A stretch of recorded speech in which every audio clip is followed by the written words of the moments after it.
This is Israeli Technology Founders Speak, a podcast of conversations with successful Israeli high-tech and biotech entrepreneurs. With your host, Avraham Hermon.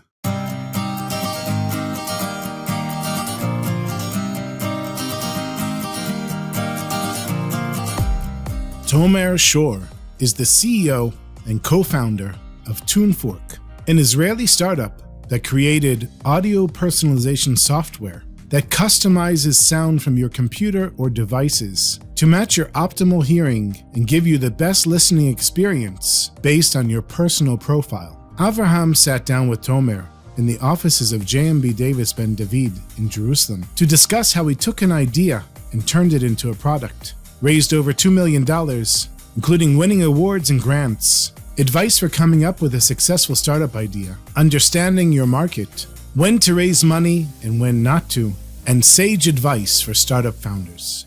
This podcast is a creation of JMB Davis Ben-David, an intellectual property law firm serving clients around the world. You have great innovations. We keep them safe. It's not enough to just have a great startup idea or innovation. If you don't legally protect your innovations, products, and brand, anyone can claim them as their own. We keep your great innovations secure. Learn more by going to jmbdavis.com. That's jmbdavis.com. Okay, thanks, Tomer, for coming into our office here in Jerusalem. I wanted to know, what problem does TuneFork solve? My personal story began with my father. My father injured due to his military service, and his hearing damaged badly. When I grew up, I saw him struggling mostly when he tried to use smart devices or audio services, like listening to music, watching videos and movies, listening to GPS instructions in the car. He got a really hard time trying to use this kind of devices and services. And when I dived into the world of audio and hearing and sound, one of the first things I found out is that hearing is an individual experience. Each of us has a unique earprint, just like fingerprint, but most audio services and smart devices aren't adjusted to our needs. It means that each of us is missing something with our audio experience, but for people with hearing loss and seniors, for them it's a great challenge whenever they're trying to use smartphones, tablets, laptops, or even using Spotify, Netflix, any kind of service that relates to audio. So these audio producers, companies, they're thinking about their average user, and they're adapting their sound to how the average user will react to it, right? And what you're trying to do is saying, we're going to personalize it, and we're going to make a listening experience personal based on the capabilities and the desires of the individual. Exactly. So currently, the only thing you can do with audio is volume. You can amplify and you can reduce the volume. But audio is much more complex than this specific option. So by personalizing audio, you allow people with hearing loss and seniors to be able to listen to certain things, but you're also improving and optimizing the experience for all.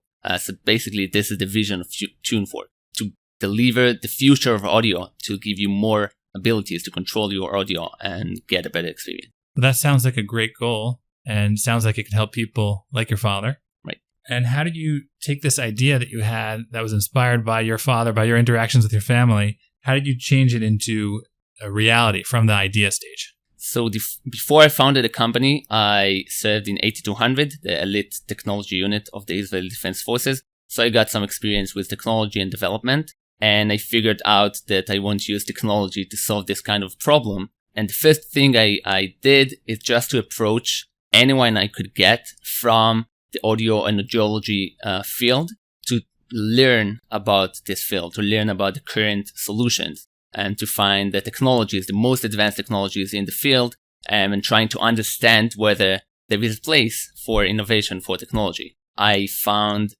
people that got very excited about technology and about the opportunity to disrupt this market of audio and audiology. And then I found a partner, also from 8200, that's familiar with this problem. Yoav Blau, my co-founder, my partner in the company. His wife also experienced hearing loss. So together we figured out that we need to sit down and try playing with the technology and see whether we can come out with something that will help these people. So what stage are you at now? What sort of product do you have, and who is it available to? So currently our product is a standalone app that is for free on the Google Play Store, and we're also selling it as an add-on for smartphones and tablets, mostly in the US. We're already selling the product for about a year. Now people in the US using it pretty much all the time. We pivoted towards the last few months towards streaming services. We are more focused on music streaming and video streaming, targeting companies that already have music apps and video apps, working with them to integrate our technology into their apps. And in the next few months, I hope you'll see TuneFork as part of some of the popular music streaming apps. So you're talking about a pivot from a sort of a focus on selling your product to a customer to selling it to a business, right? Right. Can you talk a little bit about that? I understand if you're addressing a customer, he could find your app and find that it's unique and it's special and use it, and it may be easy to work with. But what about a business? What's preventing a business like, let's say, Apple or Amazon, if you introduce them to your technology, what's preventing them from just adopting it without you? Why do they need you? So I'll start with telling you a bit about this pivot. I started right after I finished my service in the unit.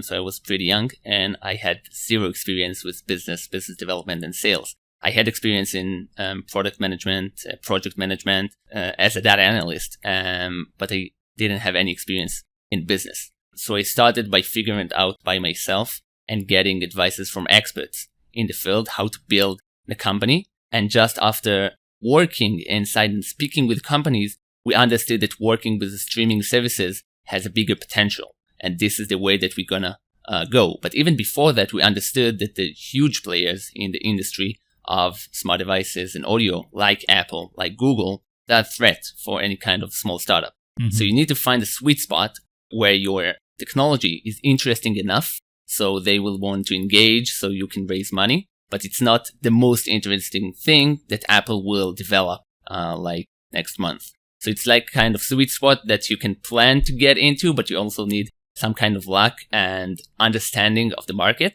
And so I think we are in this kind of sweet spot, and that's the fifth thing that is important. After you understand that you are in this kind of sweet spot, you need to protect your technology with patents. You need to develop know-how in the company, getting this kind of experience in development and to protect your technology. And it's very important to know all the time what the big companies are working on. They're publishing articles and publications all the time. So to follow them and make sure that you have your unique points and they won't be able to steal or develop by themselves. Okay, great. So you addressed intellectual property and patents as one of the methods that you use for essentially making your product unique and preventing others from copying it and from doing exactly what you're doing. Right. What was your biggest challenge in developing the product and producing this TuneFork product? So I think there are a lot of challenges in the field of audiology and bringing it into the entertainment world to use clinical standards like hearing tests and other things that we are doing to bring it into the world of music and entertainment and apps. But there's a lot of development specific challenges for TuneFork. I think the biggest challenge when starting a startup is to find a product market fit, to understand that you have something in hand that is interesting for the end user, for potential partners. Like when we're addressing currently streaming services, we need to understand what are their needs and explain to them that our product will solve some of their problems, will grow their company or their services. And that's a huge challenge. I think it's the number one challenge for startups. And this is the thing that we faced in the last few years and also facing today. So how can you convince a company that has a product that they need you? So we're trying to figure out what are their challenges. Like small companies in the streaming field competing with Spotify, they need to differentiate themselves. Right. Basically in music, most services has the same content. Like they have 70 million songs. Uh-huh. You won't listen to half of it in your life. So content is not a problem in terms of music. So they need to bring innovation or added value to the user from a different angle. So we're presenting them with the future of audio. So if someone is using Spotify, they're getting certain experience. If we are working with a smaller competitor and offering with them to the end user advanced technology, they might be able to get new users, more users to use their services. That sounds like a great strategy. Sounds like there's a lot of potential there. in helping certain companies that adapt your technology to provide a better product. Yep. So let me ask you a little bit about fundraising. So you have experience with your startup. What sort of challenges have you had? Maybe talk to me a little bit about fundraising and how you see it and what you recommend for startups that are in this stage. So to date, we raised over $2 million from private investors, from VCs, from grants, both in Israel and abroad. So we have some experience. And I think the number one challenge is to understand when and why to raise money. When I started and I didn't know anything about startups, I thought that fundraising is the most important thing and it's a goal for startups, but it's actually not so true. Fundraising and money is the fuel for startup. It's not a goal by itself. So as long as you can run without money, as long as you can sit in your house and develop something and do the research and understand whether you have something in hand, I think it's a much better option. And it's very important. You're learning how to be lean, how to work by yourself. And just when you need money and you really understand why you need it and how you're going to use it, that's the right point to raise money. I think we were fortunate enough to not be able to raise money too soon. But when we need it, we were able to approach first private investors, first like grants from the Israeli Innovation Authority, and then private investors, and eventually VCs. So how long were you in the stage before you raised money? So when I started, I was still serving in the IDF, and my co-founder, he was in the university.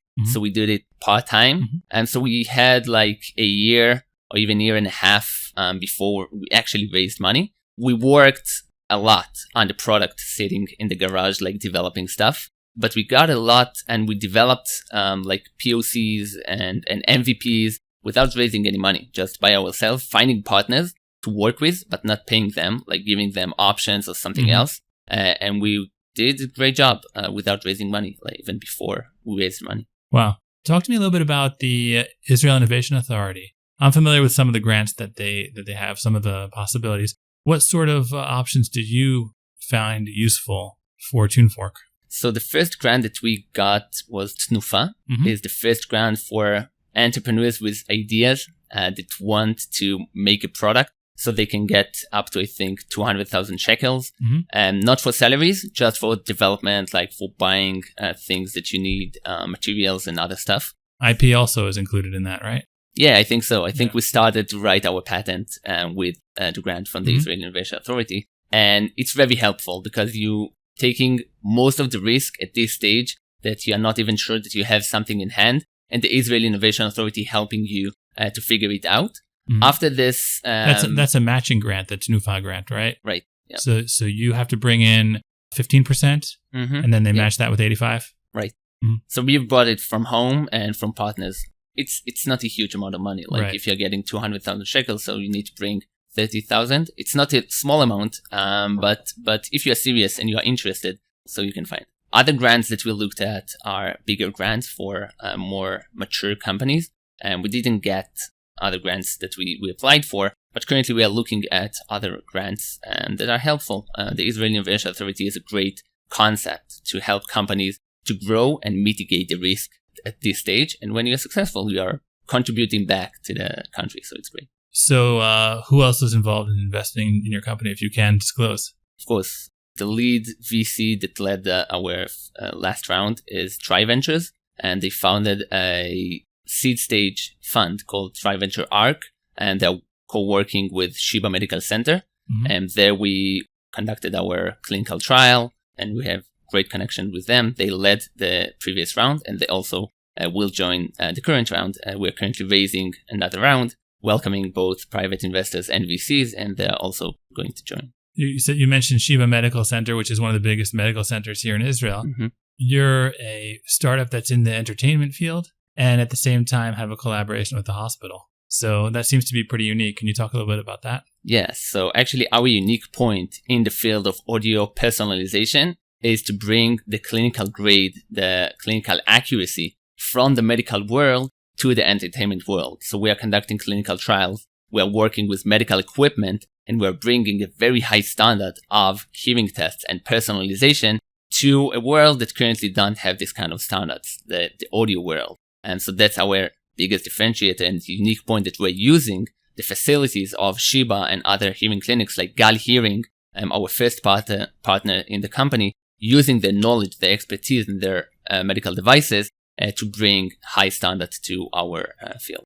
What sort of funding advice do you have for startup founders? You have your own personal story about how you started, a little bit of bootstrapping, a small grant from the Israel Innovation Authority, and then VC seed capital. So what sort of advice would you give to someone who's just starting out? So I think it's helpful to understand from the beginning what is your goal. Because we are reading about exits and IPOs in the newspaper, that's not the common story of startups. Most startups are failing and closing. Some other startups are doing small exits that are great, but it's not like a huge success story. And when you're understanding what is your goal, so it's easier to navigate the ship towards it.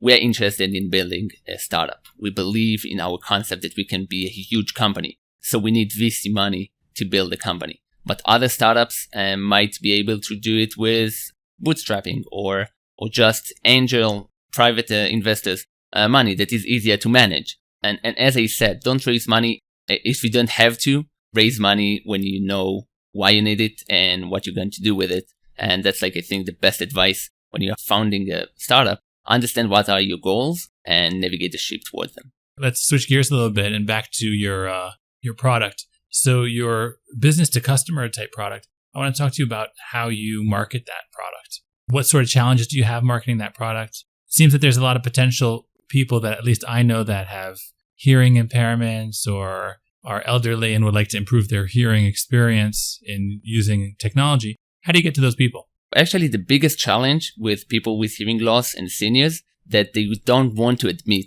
they have a problem. Like most people with hearing loss don't even use hearing aids, even if they need them. Less than 25% of people that can benefit from hearing aids actually using them. So that's the number one challenge for hearing aids companies and everyone in the audiology field. So we're trying to suggest our solution not as an aid for people with disability, but as an optimizer, as get a better experience. We're going to improve your life. We're not going to compensate from some disability. And we see it working better because we're getting both people with hearing loss and seniors that searching for a solution but don't want to admit they have a problem. But we're also getting to new audience like musicians or audiophiles or people that just want a better experience. So this kind of marketing strategy working both for our first adopters, people that must have this kind of technology, but also for other audiences. So Tomer, let me ask you, what have you learned about being a founder that you wish you would have known earlier?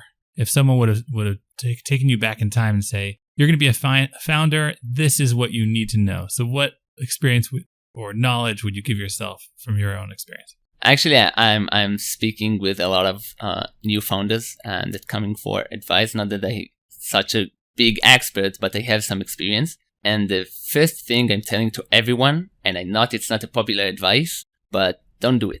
It's a crazy roller coaster. It will take your life upside down. Don't do it. It's a dream, but it's also a nightmare. And after I'm saying this advice, I'm saying if you still want to do it, so do it. But you have to know what are the risks.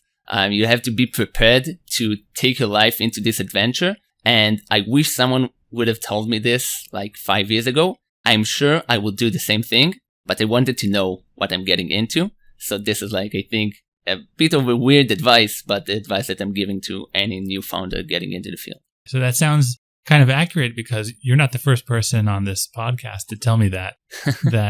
Some said it jokingly more than others, but people have said it's not an easy thing. And I think that if a founder understands what's ahead and what sort of obstacles he's going to have, that's going to make his life a lot easier actually dealing with them if he can prepare for them in advance and prepare himself for how difficult it may be going forward. Yeah, at least mentally, you will be more prepared. So Tomer, this process of starting the startup, moving forward sounds like a great experience for you, but also a learning experience. What have you learned from the process of requesting grants and trying to get funding that you'd like to share with potential founders? Yeah, so when you're applying for grants or applying for competitions and exhibitions, some of them are asking a lot of questions, hard questions about your company and about yourself. And I think it's important to sit down and answer these kind of questions. When you're having a hard time to write down your business model or even, about the added value that you're bringing to your customers, you need to ask yourself, how am I doing it? How I'm optimizing the business model, what exactly I want to give to my customers, what I'm bringing with this technology, with this innovation to the world. So it's a long process. It's very hard. And sometimes people say, I don't really think I need this grant.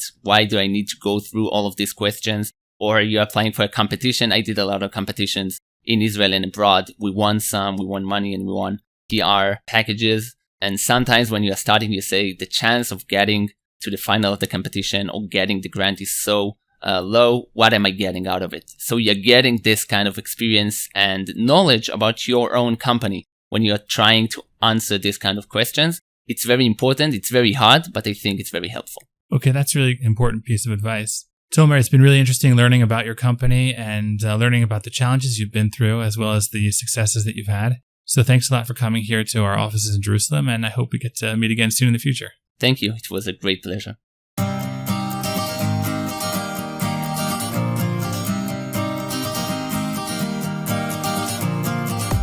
That was Tomer Shor, the CEO of TuneFork.